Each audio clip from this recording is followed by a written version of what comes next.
दूसरी खबर का मध्य प्रदेश का कि भिखारी मुक्त शहर की मुहिम लगातार जारी है। देश के 50 शहरों के साथ भोपाल भी अब भिखारी मुक्त शहर बनेगा। सूची में भोपाल के अलावा इंदौर, उज्जैन और जबलपुर भी शामिल हैं।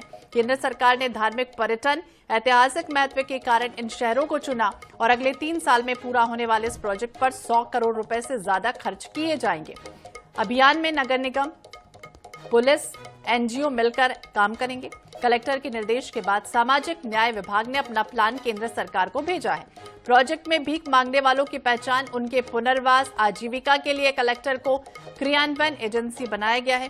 भोपाल, इंदौर और उज्जैन ने एनजीओ और समितियों के जरिए शहर में भिक्षुक गृह खोलने के प्रस्ताव केंद्र को भेजे हैं। भीख मांगने वाले 6 साल तक के बच्चों को आंगनबाड़ी केंद्रों से जोड़ा जाएगा।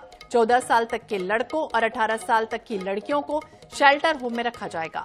बच्चों की काउंसलिंग कर पढ़ाई के साथ साथ आजीविका के लिए ट्रेनिंग भी दी जाएगी। इस तरह का प्रावधान रखा गया है। इन्हें भिक्षावृत्ति मुक्त भारत का लक्ष्य पूरा करने के लिए कार्य योजना एक तरह से तैयार हो रही है।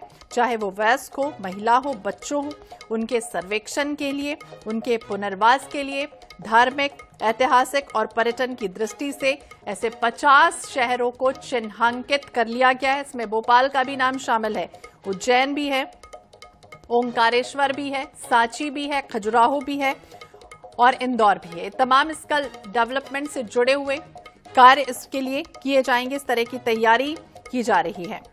तो 2026 तक एक लक्ष्य तय कर दिया गया है कि भिक्षा वृत्ति से मुक्त बनाने के लिए जिला और नगर निगम को सहयोग करना होगा। तो सर्वेक्षण और पुनर्वास के दिशा निर्देशों की निगरानी एक तरह से सुनिश्चित की जाएगी और राष्ट्रीय पोर्टल, मोबाइल ऐप लॉन्च करने की भी तैयारी की जा रही है।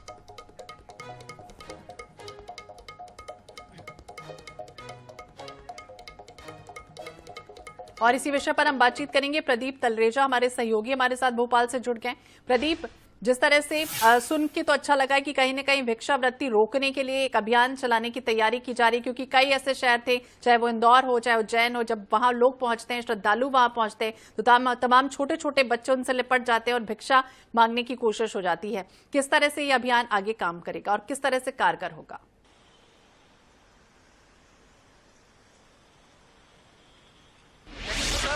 मध्य प्रदेश नहीं, देश को कैसे भिक्षावृत्ति से मुक्त कराया जाए, इसको लेकर के जो काम है वो लगातार किए जा रहे हैं। और देखिए, कहीं ना कहीं इसका पता है कि 50 देश के ऐसे शहर जहां पर सबसे ज्यादा भिक्षावृत्ति देखी गई है, या वो शहर जहां पर पर्यटन के हिसाब से हो, आध्यात्म के हिसाब से हो, ऐसे शहरों का भी चयन जो है वो किया गया है। और देखिए, जिस प्रकार से ये पूरी चयन प्रक्रिया की गई है, उस चयन प्रक्रिया के माध्यम से कहीं ना कहीं ये जरूर कहा जा सकता है कि जो ऐसे 50 शहर जहां पर सबसे ज्यादा इस प्रकार की चीजें होती हैं, वहां पर कैसे इस पर रोकथाम लगाई जाए। देखिए, सबसे ज्यादा फोकस जो है वो छोटे बच्चों पर किया गया है, जिनकी उम्र 6 साल है या उससे ज्यादा है। देखिए, 6 साल तक के बच्चों को जिस प्रकार से आंगनबाड़ी केंद्रों में पहुंचाया जाएगा, जहां पर उनके रहन सहन के साथ साथ उन्हें पढ़ाई लिखाई में कैसे प्रोत्साहित किया जाए, इसको लेकर के काम किए जाएंगे। वहीं दूसरी ओर अगर बात करें, तो 14 साल के लड़के और 18 साल की लड़कियों को स्लेटर होम उनके लिए बनाए जाएंगे, जहां पर उनको पढ़ाई के लिए कैसे प्रेरित किया जाए, कैसे उनको मोटिवेशन दिया जाए कि वो पढ़े लिखे और आगे आने वाले समय में कैसे अपनी आजीविका को आगे बढ़ाएं। देखिए, इन सभी विषयों को कहीं ना कहीं देखा जरूर गया है और इसका यही सीधा सीधा अंतर देखने में आएगा कि भोपाल जो कि राजधानी है, यहाँ पर तकरीबन 5000 से ज्यादा जो भिक्षावृत्ति में लोग जो लिप्त हैं, चाहे वो छोटे बच्चे हों, चाहे बुजुर्ग हों, चाहे युवा हों, इन सभी को कहीं ना कहीं एक पूरा शेल्टर होम बनाया जाएगा। यहाँ पर उनको कैसे रेस्क्यू किया जाएगा, इसको लेकर देखिए तमाम तैयारियां लगभग पूरी कर ली गई हैं। 10 मार्च तक ये पूरे तमाम जो चीजें हैं उसका निष्कर्ष जो है निकाला जाएगा कि आखिर कहां पर कितने लोग रहते हैं जो भिक्षावृत्ति में लिप्त हैं। तो 10 मार्च तक ये पूरी सूची होगी, इसके बाद उनके रेस्क्यू किए जाएंगे। साथ साथ हर जिले, अगर हर जगह की जैसे बात करें, या इंदौर हो, भोपाल हो, उज्जैन हो, जबलपुर हो, वहां पर एक भिक्षु गृह बनाया जाएगा जिसका ये तो तमाम वो जानकारियां प्रदीप की क्या कुछ किया जाएगा, किस तरह से भिखारियों को मुक्त बनाना है, लेकिन ये सवाल उठता है क्योंकि हमारे भारत में एक परंपरा रही है, दान का विशेष महत्व है। लोगों को कैसे जागरूक किया जाएगा, क्योंकि लोग तो दान देते ही हैं, ढूंढते ही हैं ऐसे लोगों को, तो ऐसे में लोगों को भी जागरूक किया जाएगा, किस तरह से उन्हें रोका जाएगा कि अब आप दान ना दें, इस तरह से भिक्षा ना दें।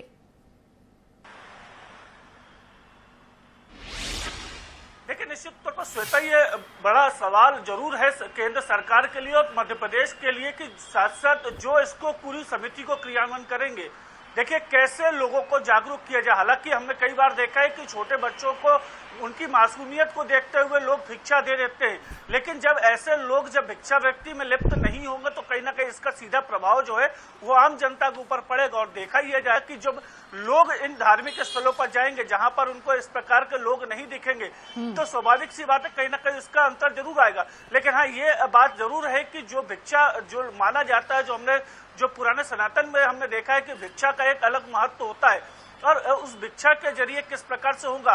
देखिए, जब ये भिक्षु गृह खोले जाएंगे तो यहाँ पर जो लोग हैं, जो दानदाता है, वो सीधे भिक्षु गृह पे आकर अपनी जो भी उनको दान देना है वो दान दे सकते हैं। लेकिन ये बात जरूर होगी कि इसकी पारदर्शिता जरूर रखी जाए, कौन व्यक्ति कितना दान दे रहा है और किस हिसाब से दान कर रहा है, इन सभी तमाम बातों को लेकर देखे काम जरूर किया जाना चाहिए।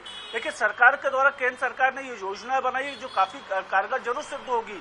जो अगर राजधानी की अगर हम बात करें तो राजधानी के कई पॉर्च एरिया हैं या ऐसे सिग्नल है जहां पर हमने बड़ी संख्या में जो है लोगों को भिक्षावृत्ति करते देखा है। और कई बार जो ये भी बात मालूम पड़ती है कि आज अगर इन्हें रेस्क्यू किया जाता है या किसी एनजीओ के द्वारा इनको रेस्क्यू करके उनको वहां तक ले जाया जाता है, इनके एनजीओ तक, लेकिन इसके बावजूद भी कहीं ना कहीं से ये वापस घूम फिर के उसी जगह पे आ जाते हैं, तो ये कहीं ना कहीं बड़ी समस्या जरूर रही है। लेकिन अब जिस प्रकार से पूरी तैयारी की गई है, कैसे ड्रॉपिंग की जाएगी, कैसे इन लोगों को भिक्षावृत्ति से दूर किया जाएगा, इसको लेकर जो पूरा काम हो रहा है तो कहीं ना कहीं बिल्कुल प्रदीप, यानी कुल मिलाकर अगर देखा जाए तो कुछ लोग इसे व्यवसाय के रूप में भी देखते हैं और यही वजह है कि बार बार रोटेट होकर वो फिर से भिखारी ही बन जाते हैं। बहुत बहुत शुक्रिया प्रदीप तमाम जानकारी के लिए। तो भिखारी मुक्त शहर की मुहिम छेड़ने की तैयारी है, क्या होगा आने वाले समय में देखना होगा, लेकिन तैयारियां भरपूर पूरी तरह से केंद्र सरकार कर रही है। तीसरी खबर